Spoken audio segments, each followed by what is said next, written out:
Now, the case study I'm taking here is KYC, know your customer. Every one of us know how this thing works, know your customer.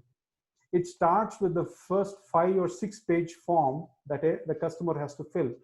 It goes all the way from your location, your geography, your postal code, PIN code, a lot of things, plus a lot of other things that are required, not required really for the business at the first point of time.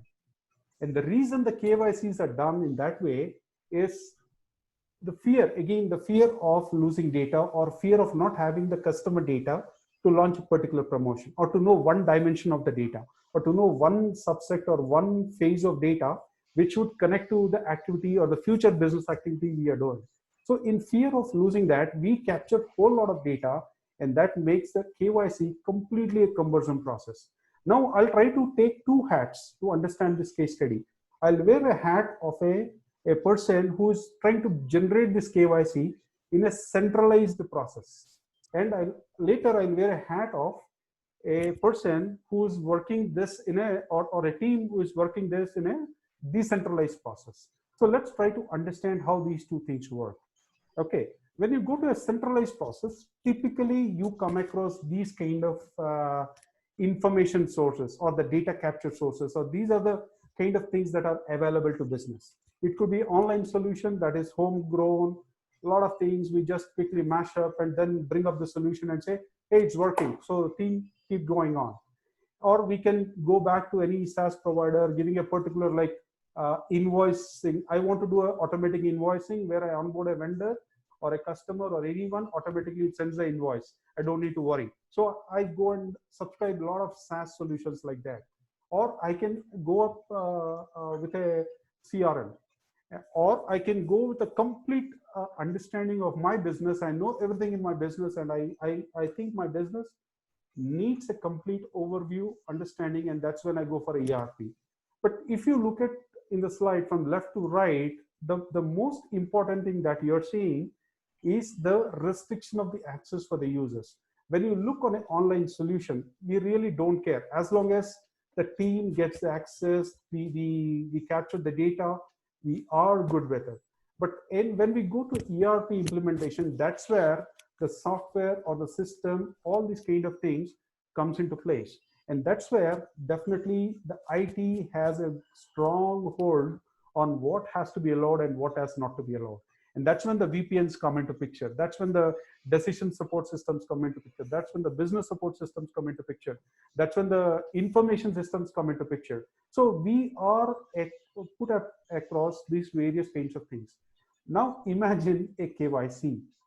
Now, if you have to do a KYC in an online solution, the most important thing that we can look at is only about how I could track it and how I could manage it well. That's the only kind of thing that actually stops me in doing a better KYC. Or else I can do everything. I can create my own KYCs and float around. As I move from the leftmost part of the slide to the rightmost part of the slide, even if, let's say, I have to run a KYC or upload a KYC in a ERP, it has to be supported by the system, or mainly the software, and also on the system. System in the sense the instances, the production instance, the live instances for various business zones and all. So that has to be supported. And the other issue here is about the license. So if the license is not clear, or whatever the conditions are not clear, or the plans are not clear, just even getting a KYC for a customer will be a big job. And that's when the smartness of data capture gets killed. Because we have to abide by the system, we have to abide by the software. And the other thing is, when you are looking at the size of a ERP, you have a defined UX. Okay. And when you try to do something to this UX, it costs a bomb on the customization. And on the other side of the leftmost, if you go and try to do something on an online solution, it might even crash because it was never tested to that core like an ERP, and there's no certification. It's just that you built it over the scratch with your idea, and you're just trying to make it run, and you're using a lot of things connected together, and you're just pulling it up. But that has a kind of access anywhere, whereas ERP or this kind of system on the right side, when you come, you have a very restricted access. You have to go through your VPN, or you have to have yourself authenticated or authorized before you even get the access. Now, with this situation in a centralized hat, think how difficult or how difficult is it to have a smart KYC. On the leftmost, it is good, but on the rightmost, it is not so good. But at the same time, having it smart is again a challenge. It can be good or it cannot be good. Yeah.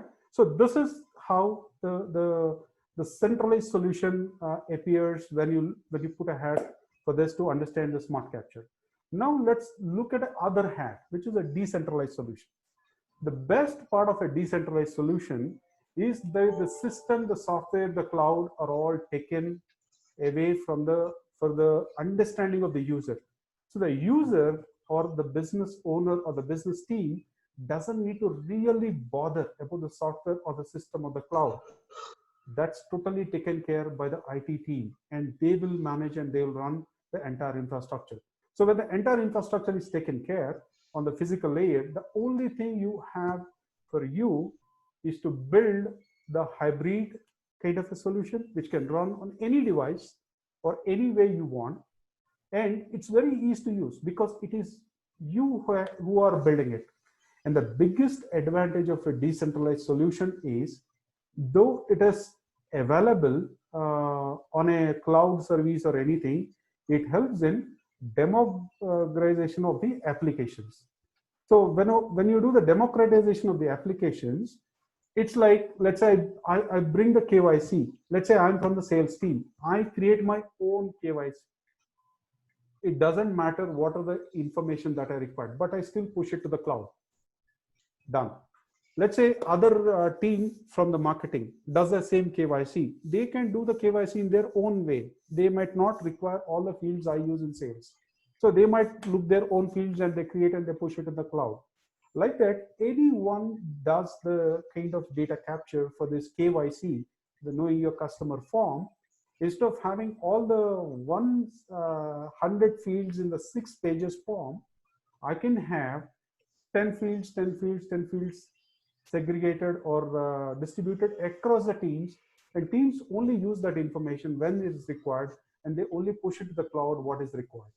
And this is exactly the beauty of decentralization solution, and that is where everyone gets the democratization of applications. That's where everyone gets the freehold of making data smarter and making data more usable and more effective. Because we are totally least worried about what it costs and how, because it's all taken at the physical layer. It's all taken care by the IT team. So the IT team's job is just to run the servers or whatever the services that are available.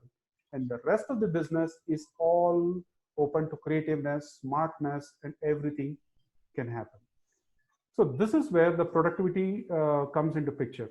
And when we take the productivity, I have this concept to share. So how the productivity increases here is, when you move from a decentralized to a centralized to a decentralized, the biggest gain anyone will get is removing a skill gap. You don't need to worry what skill the team has. You just need to give them the resources or the sources, and they'll be able to bring up the solutions. And there is no technical dependency also, because everyone does build applications in the almost in the similar manner, because they get the access to the cloud. They have the same conditions. There is nothing like crashing. There is nothing like memory management. There is nothing like I have to do. There is nothing like I have to define my own kind of bytes that I actually use to represent my data and stuff like that. Whatever I do, it's all taken care in the cloud. So the cloud just gives me an interface and I just use it. Isn't it wonderful? That's how in a decentralized system, when you see that skill gap is removed and there is no technical dependency, the solutions that you bring out of a decentralized will be of use highest percent of productivity by 75%. And the most important factor is, like, you don't need to train your users. If you look on the centralized side, there's a cost, there's a time, there's an effort. You need to spend at least 20% of your time on bringing your customers or your business or your teams to be trained continuously on everything that you're doing with your centralized solutions. Whereas on the decentralized, you just need to spend 5% of the overall effort, time, and all, because they just need to know how they have to plug their smartness they have captured in the KYC back into the cloud. They don't need to really worry how the data is captured, how the data is stored, how it is done.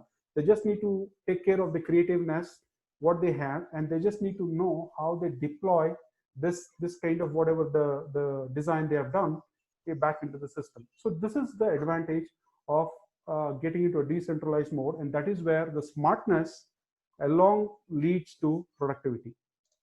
Now, what are the factors that are affecting the productivity? In today's world, rapid customizations and scalability, that is one of the biggest challenge for a lot of IT leaders, where they want to deploy a lot of applications in peak times. Like 74% of the IT leaders want to just wrap up the applications and deploy because they are looking at time to market.